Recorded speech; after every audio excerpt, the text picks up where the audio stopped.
You're now listening to a Rat House production podcast. For more podcasts like this, head to retthaus.net.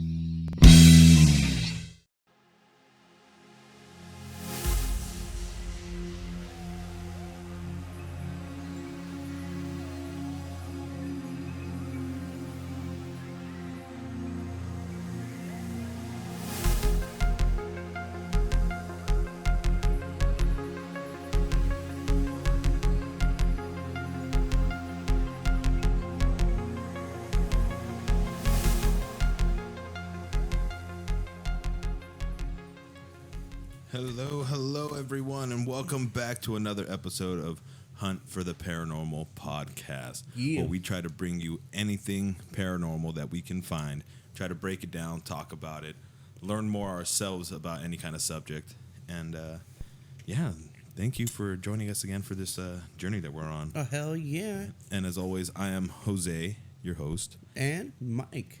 Yes. Also, we have Christopher. Hello. Chris. Glad to be back. And he just came back from a month in China? Yeah, a little under a month in China. Yeah. Oh, nice. How was that? Any paranormal stuff happen out there? No paranormal stuff. Just No? a lot of work and some sightseeing. Yeah. Nice. Didn't have time for the paranormal. No, I should have asked more about it when I was over there. Yeah. That would have been interesting. That would have been a hard conversation to have unless you speak like Mandarin or Cantonese. No. I mean, it would have been a really good topic, but I'm sure they have some stories. I'm sure there's a lot. They're There's big a lot on of history out there. They're big on ancestor worship, so they're big on spirits and stuff like that, Buddhism. Yeah. And Maybe we'll have to find someone who's from out there and see if That'd they be have dope. any stories. Or yeah, anything. I could ask around. We'll Yeah. definitely find out. Yeah. But that's for a later month. Because now we're actually going to be doing themed months. So starting in September, we're going to be starting. Every month is going to have its own theme. Yep. So we'll keep you updated on what the theme is for that month. First of the month, we'll remind you. Yeah. We'll remind everybody. Yeah. We'll be posting it up on all our social medias and Yeah, stuff. it's going to be a blast. Yeah, it's going to be a lot better. Hopefully a lot better for you guys, too. So whatever you guys are interested, you get like, oh, okay, well, I like this subject. Well, I'll keep track of these episodes or blah, blah, blah. So you don't have to just be all a part of the cluster that we've created. trying to get a little bit more organized for you guys. Organized chaos. We'll still be rambling like we usually do, but themed. It'll be good. It'll be a lot better. And if we get lost, we can always take Lyft using our promo code RHP because it's $10 or 10 rides, $5 off. Hell yeah, and those $5 can get you for a long way. Yeah, it really can. I love Lyft. Long ways. Yeah. And if you also want to be reading or searching more paranormal things, you can also use audibletrial.com/rathouse, RATTHAUS. And you can get 1 month for free and one free audiobook. So you can actually choose to find any audiobook that they have that's about the paranormal and just check it out. Any horror books or whatever. Yep.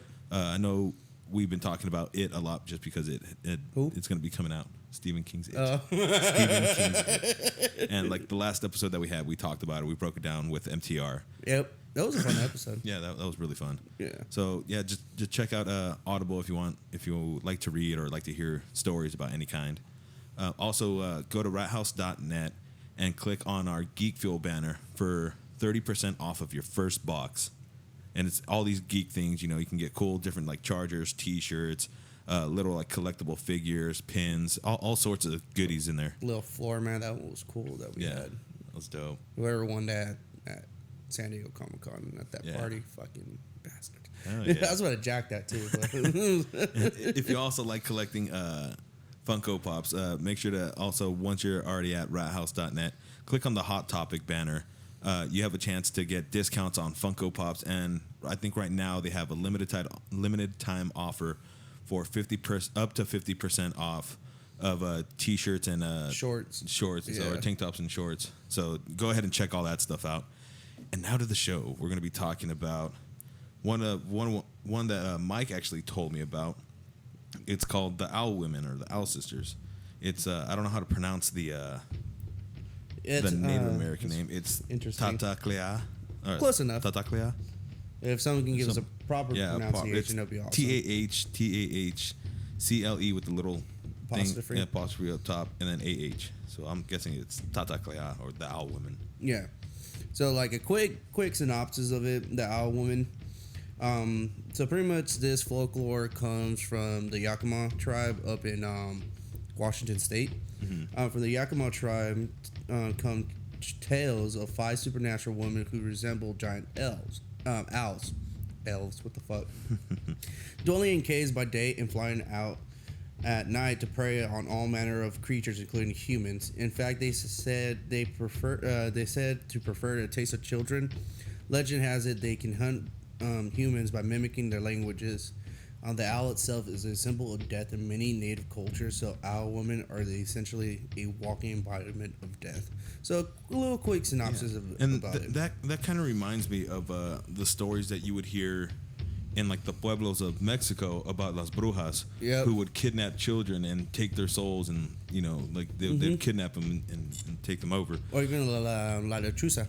Which one's that one? Owl. It's like I forgot the whole actual fucking story behind it, but yeah. So there's some similarities to that, and of course Mexico being so close to all these native ground, which actually a lot of Mexico used to be where the United States is right now, at least the southern west or west. Yeah.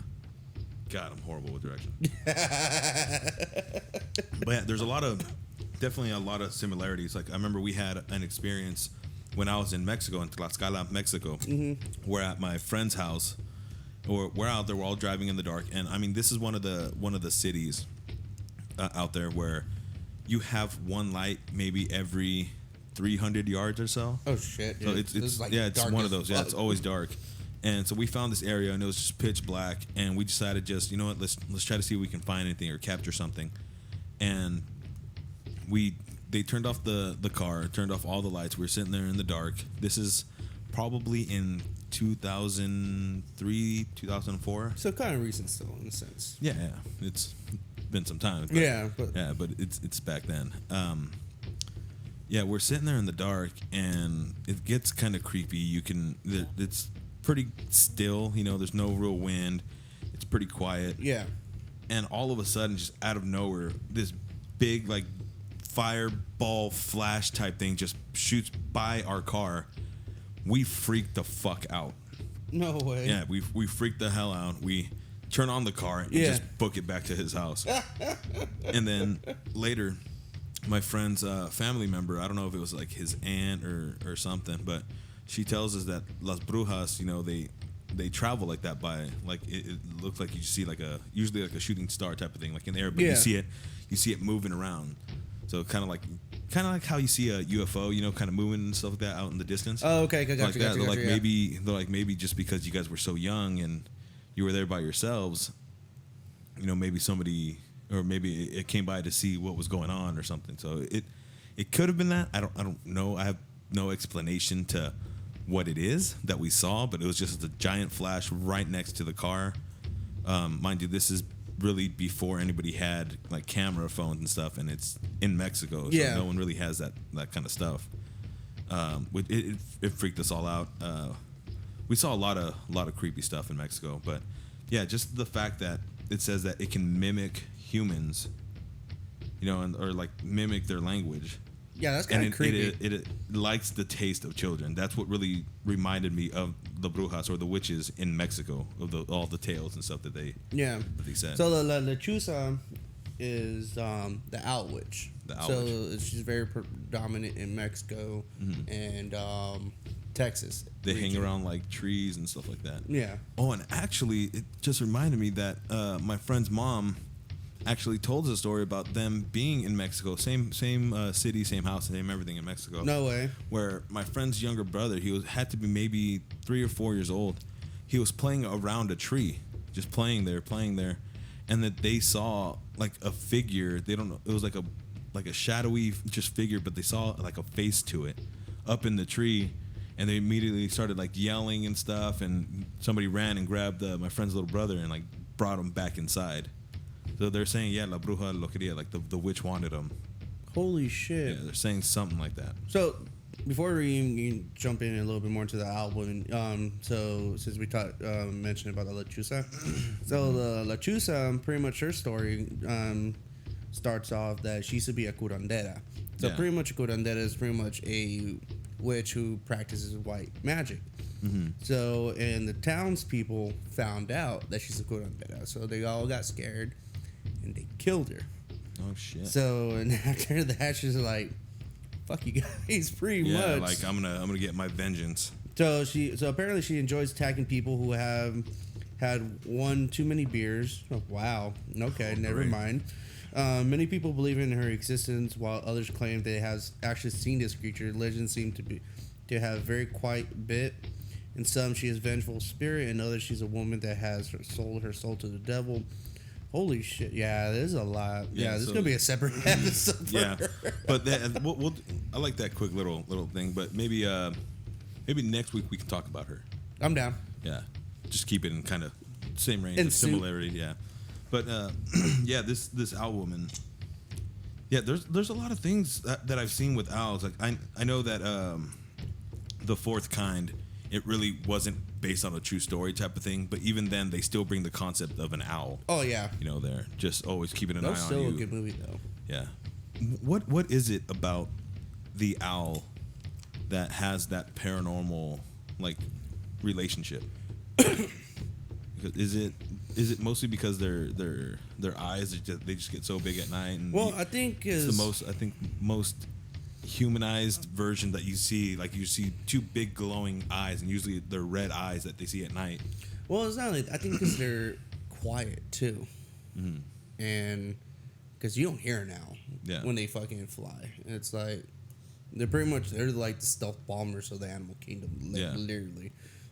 But I think and then like the quick synopsis of it, like about the owl woman, a lot of natives believe that the owls are symbolizes death, and so I don't know. Hey, fact checker, can you give us like a quick synopsis of it? Of like why owls Considered death? are considered death. Yeah, because I know in Greek mythology, Athena has an owl, but the owl resembles wisdom.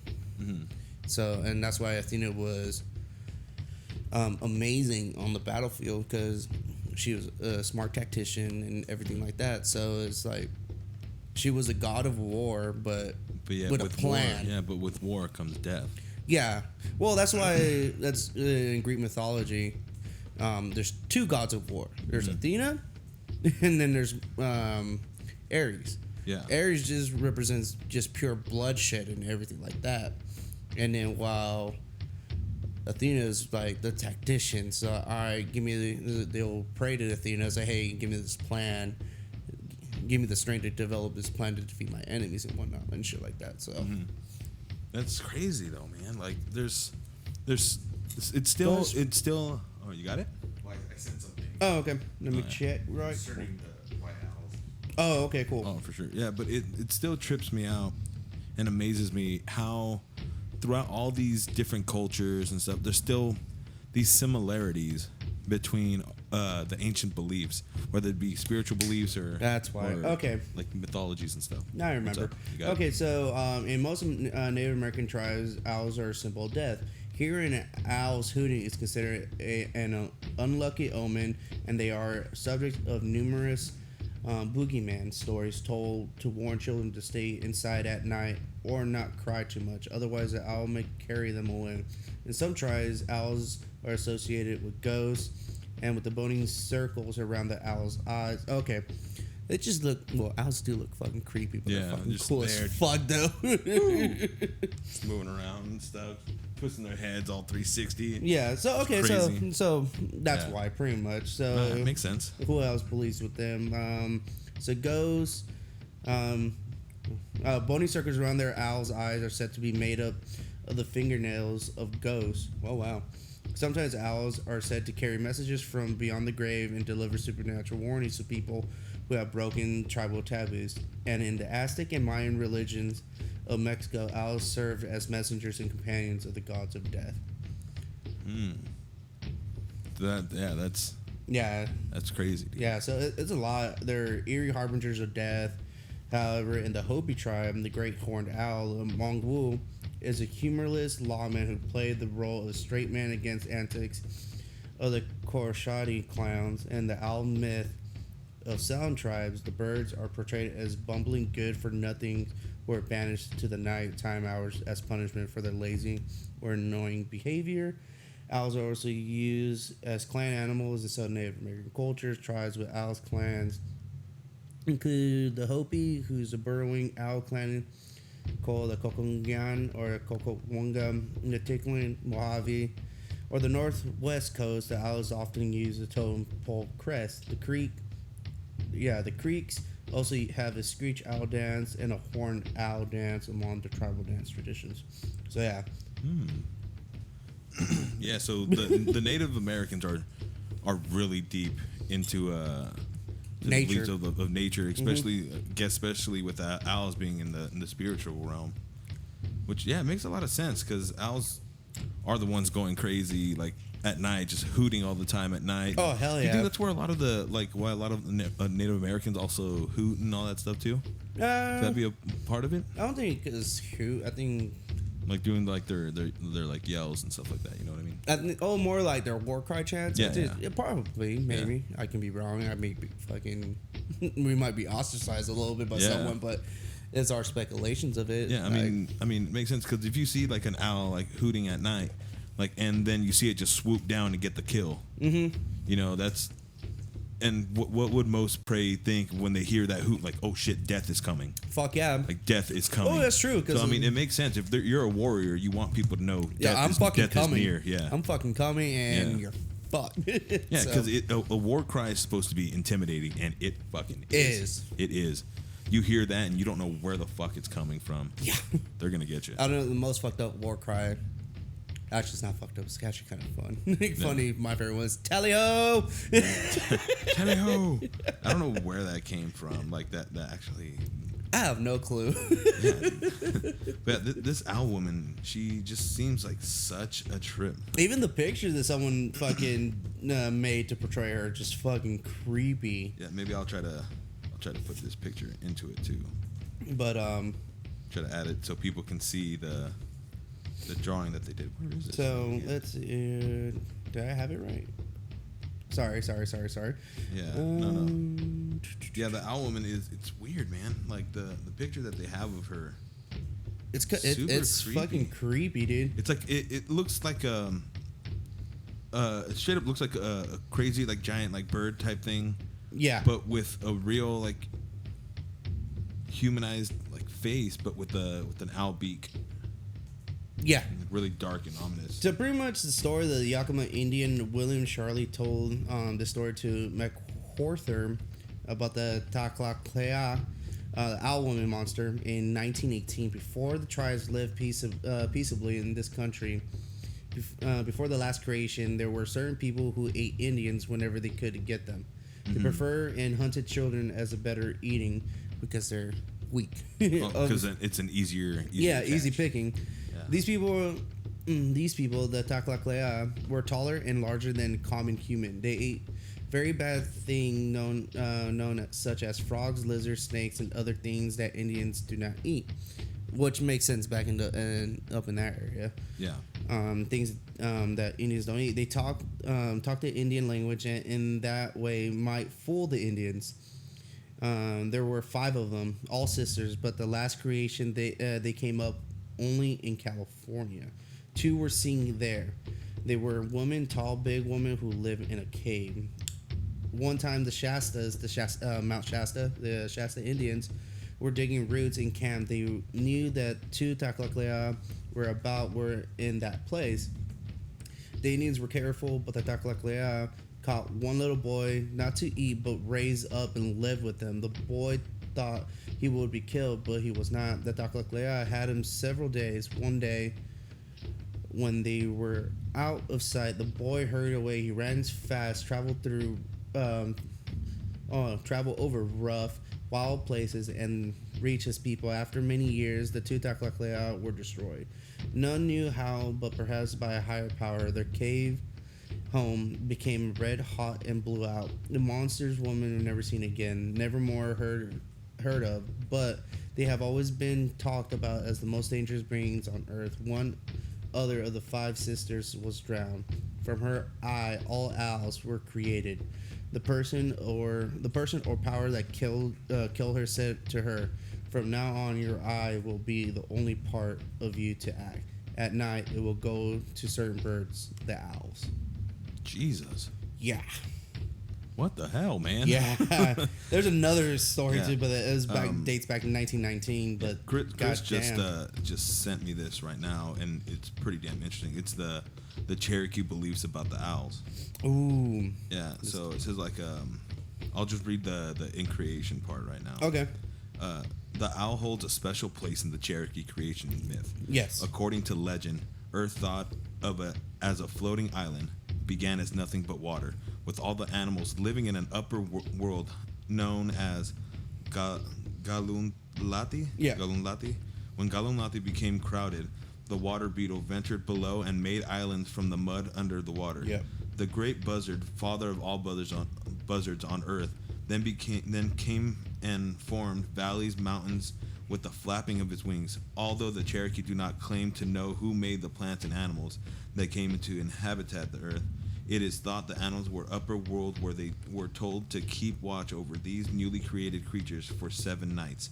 See, that's another 7 nights thing, which is crazy. Yeah. Only the owl and the cougar endured the 7-day stretch, which is why they have the power to see in the dark. The common believes, like, as owls were animal spirits of the upper world, some Cherokee shaman believed these birds, particularly eastern screech owls, a common species in Cherokee territory, served as spiritual consultants on sickness and punishment. Similarly, some Cherokee people associate the owl with medicine, viewing the owl's link to the spirit world as potentially medicinal or helpful to those who are ill. In death, the owl's nocturnal nature and ghostly appearance sometimes earn it an association not only with sickness, but with death. In some cases, the appearance of an owl, especially during the daytime near a village or lodge, was thought to signify impending death, as owls were also associated with healing. A select group of healers who possessed owl medicine, a strong spiritual link with owls, who believed to be able to help those on their deathbeds by exploring visions of the future. Yeah. All right, so yeah, there's actually a lot. Yeah, there's actually a lot to do with the owls in the native. I did not realize how much in depth the Native Americans actually talked and they talked about the owls. I didn't think the owl was going to be that big of an importance in their beliefs. Oh yeah. From any we can go religion aspect of this.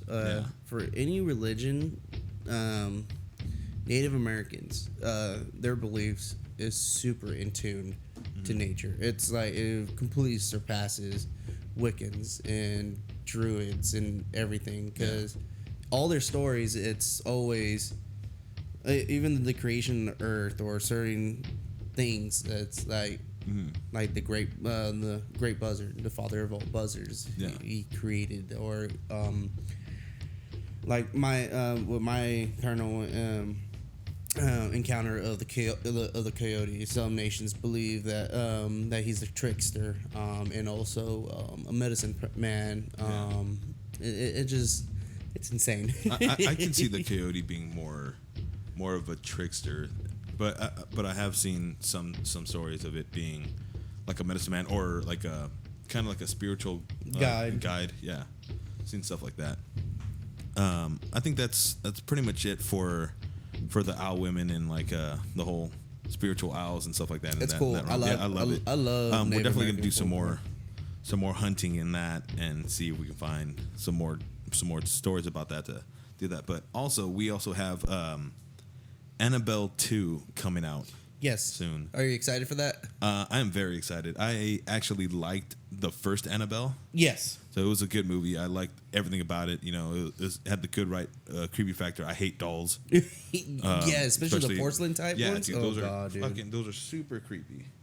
Super creepy. What's your expectations on that, Chris? I mean, it's interesting, I guess, but I did like the first movie, but I don't see how it's gonna be better than the first? Well, because the first one was based on actual true events that happened. Granted, Yeah. they didn't use the exact doll. That's like my only gripe about it. What, but the instead of the Raggedy Ann doll? yeah, Well, I think this just adds more of that the creepy creep factor. That's yeah. what I'm saying. It adds more to the creep factor. Yeah, I definitely. think I'm more excited for the second one Yeah. because no one knows the creation of Annabelle, the origin of the Annabelle. origin of Annabelle. All we know is that it was a demon that was in it and lied and started fucking with these people. Like, So this is a prequel. yeah. Oh, interesting. So I'm excited. Yeah, it's crazy. 'Cause do you think somebody actually has semi-discovered the origins of Annabelle, or are they kind of just taking a guess or just kind of creating their own version of Annabelle? Do you think? I think they're probably creating their own origin, unless we can find something about if someone actually can somewhat figure it out.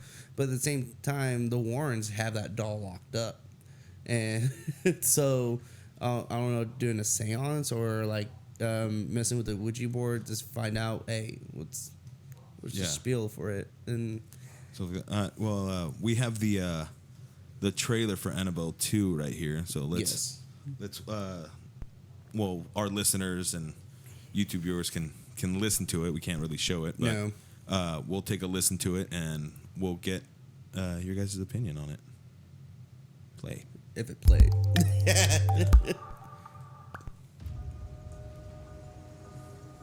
Check it. This is our new orphanage. It's as big as a castle. Feel free to use the house as you see fit. Mrs. Mullins and I stay down here. Your rooms are upstairs. Locked. You can find the trailer on YouTube if you guys are looking for it. That's even creepy. Hello? Oh shit. Yeah. I'm the Mullins' daughter. Aren't you? Can you help me? What do you need?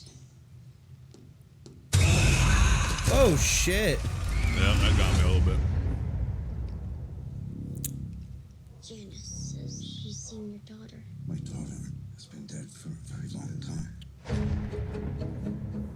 She was taken from us at an early age. Oh shit. We prayed to see our beloved. I'm sorry, guys. I'm getting into this trailer. Started small. But then it wanted permission to move into a doll so that it could be with us forever. We said yes. Oh, that's where they fucked up. Mm-hmm.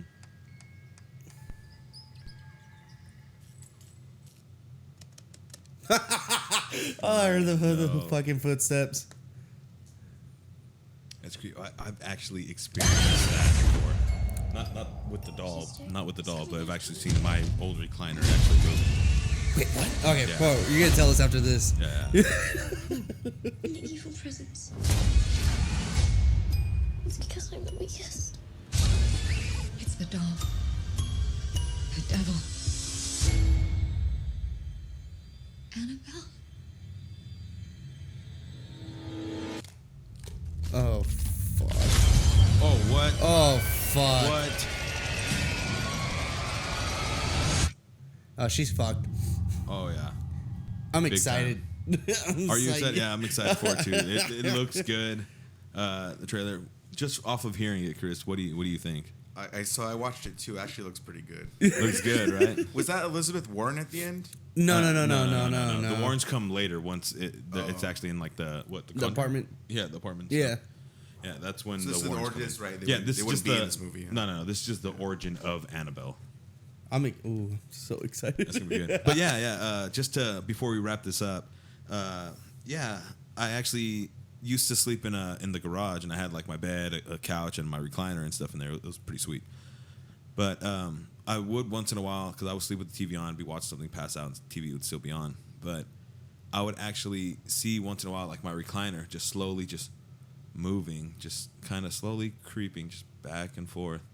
I was like, nah, it's just my head. Just trying to just make myself feel safer and less like a like a little kid being scared in the dark. And I was like, nope, it's just my head. Like, no, I'm just gonna continue watching TV, until I'd stop seeing a move, but I'd still be watching. And you can still kind of see it just slowly just move. I mean, it wasn't like anything crazy rocking, but it's just like Slight. You're like, what the hell? Like, kind of if somebody was just in there, kind of just just tapping away, just like moving or something, just moving it. I'm like, dude, there's no way that my fan can make this heavy recliner move. The ones that you have to actually like pull the lever and like make it go back. Yeah, there's no way a little fan's gonna make this thing move like that.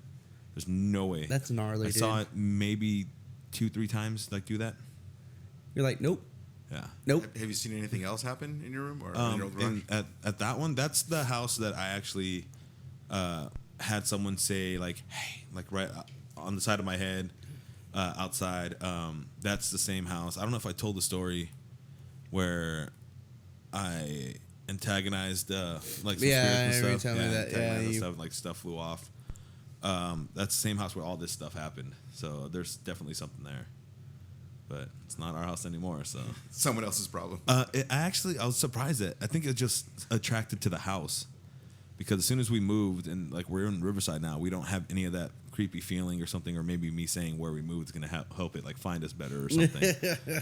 But yeah, I haven't had any creepy feelings at this new house, so it feels pretty good. Walking around, I don't feel like anyone's staring at me. This is a bigger house too that we're living in, so.